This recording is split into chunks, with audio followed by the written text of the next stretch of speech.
We're diving deep into a song that'll either get you pumped up or make you want to hit mute.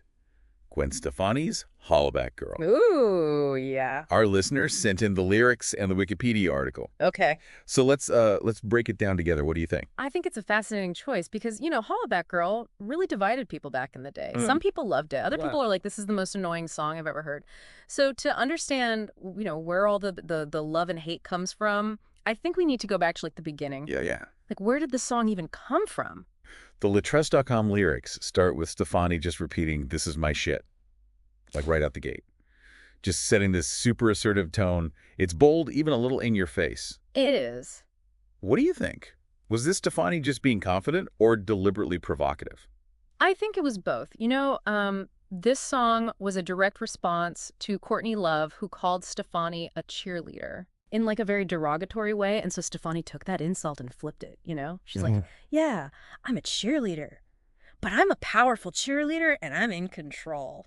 That's what I love about Stefani. Yeah. She takes ownership. Right. And speaking of ownership, the Wikipedia entry describes the sound as like this blend of hip-hop 80s influences and a stripped-down production. Can you hear all those elements when you listen to it? Absolutely. The Neptunes produced the track. They're known for their very minimalist style. Yeah. And I think it works so well here because it's so simple. Yeah. That it's catchy, but it's also kind of controversial. Some people think it's repetitive. Some people think it's hypnotic and raw. And Wikipedia also points out that it's built on just 2 chords, which is so interesting. Yeah. It doesn't have typical catchy hooks Right. you would expect from a pop hit. It's true. It's so interesting. It's like they're almost challenging the conventions of pop music. Yeah. Like, what makes a pop song? Totally. And I think they're, like, flipping it on its head. Totally. And then there's this unexpected twist. The interpolation of Queen's.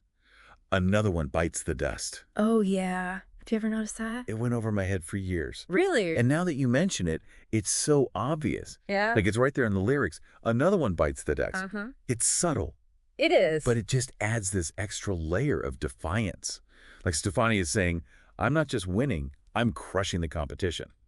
Yeah, and it's interesting because, like, another one bites the dust is often used at sporting events, aimed at, like, the losing team. And so she's taking that and, like, flipping it. Right. To kind of assert her own dominance. Right. Using that, like, sport reference. So we've got this defiant attitude, a unique sound, a sneaky Queen reference. Yep. No wonder Hollaback Girl Yeah. became such a phenomenon. It was huge. I mean, it topped the charts worldwide. It became the first digital download to sell 1 million copies in the U.S. It even sparked a debate about digital music sales in Canada. Wait, Canada. What does Canada have to do with Hollaback Girl?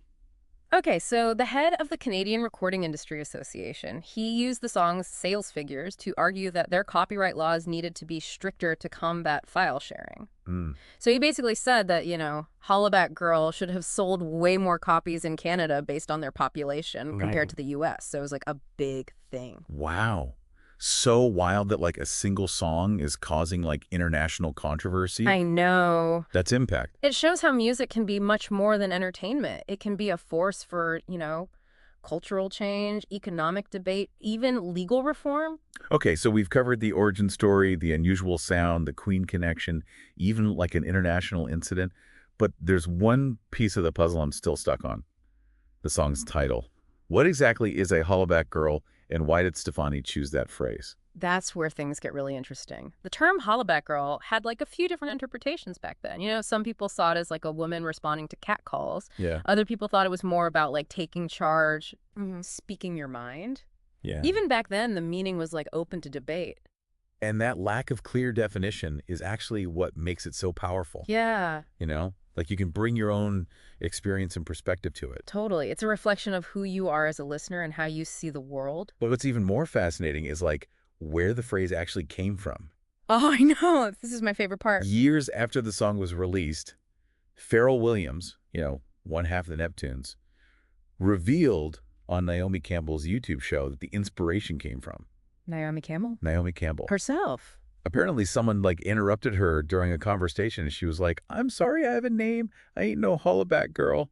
And Pharrell loved the phrase. I love that. And worked it into the song. So the song's title, this declaration of like female power, is inspired by a supermodel's like offhand remark. I know. Isn't that crazy? It's amazing how inspiration can come from anywhere. It really can. So in this case, it sparked like a global hit and fueled countless debates about gender power copyright law. Like, it's just wild. It's amazing. Okay, so we covered a lot of ground here.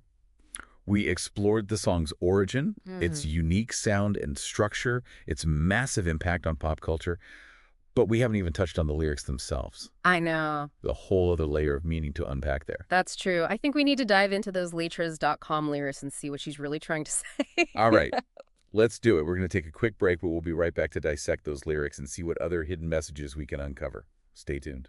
Sounds good. Okay, so we're back, and we're ready to dissect those lyrics. Yes. So you mentioned competition earlier, Uh-huh. and that's definitely like a theme that runs throughout the song. Totally. Like this back and forth, Yeah. almost like a battle between Stefani and like this unnamed rival. Right. Like in the lines, both of us want to be the winner, but there can only be one. Yes, exactly. Like serious high school drama vibes. Totally. Like high school mentality, but Yeah. like on this grander scale. Yeah. You know, it's Stefani's ambition and drive playing out in these lyrics. Mhm. She's not just talking about winning a popularity contest. Right. She's talking about like conquering the music industry. And she's not afraid to be aggressive about it. No, she's not. Like, gonna make you fall, gonna sock it to you. Right. That's not your typical pop princess language. Totally. Like it's almost threatening. It is. But I think that aggression is part of what makes it so compelling. Yeah. Like she's reclaiming that cheerleader label Uh-huh. and like turning it into a weapon. You know, she's taking what was meant to be a dismissive insult and like using it to assert her dominance. Which ties back to the Queen reference. Yes, Another one bites the dust. exactly. It's not just about winning. It's about obliterating the competition, crushing them. But then we get to the chorus, Uh-huh. and things take a bit of a, A banana's turn? literally, this shit is bananas. B-A-N-A-N-A-S. It's so catchy. It's so catchy. It's fun, It is. but it's also a little absurd. Yeah. Like, what do you make of that? It's so over the top Yeah. and playful, but I wonder if there's something more to it.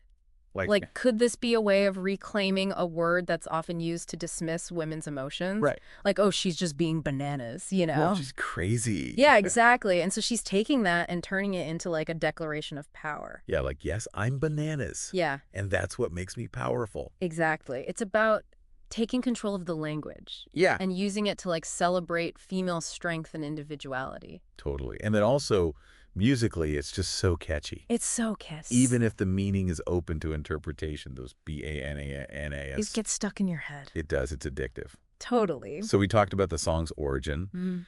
its unique sound and structure, its defiant message of empowerment. Mm. But where does that leave Hollaback Girl in the grand scheme of things? That's a good question. Is it just a catchy pop song, Right. or is it something more? I think it's definitely more. It's like a Huh. cultural touchstone. Yeah. You know, it sparked all these conversations about gender, power, the music industry. Right. And it did it all while being super entertaining Yeah. and undeniably catchy. It's the power of a great pop song, Totally. you know? It Yeah. makes you think, Uh-huh. makes you dance, it can spark international debates. Yeah, And sometimes it makes you crave a banana. it's true. But before we wrap up this deep dive, I'm curious, what stands out to you about Hollaback Girl, now that we've talked about all this? That's a good question.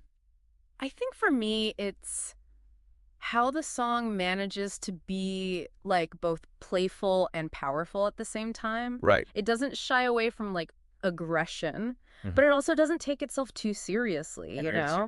Like it's a celebration of female strength, but it's also just a really fun song Yeah, I totally agree. to listen to. It can make you feel confident and ready to like take on the world, but it can also just make you want to get up and dance. Yeah. Like it's that duality that I think makes it so enduring. Totally.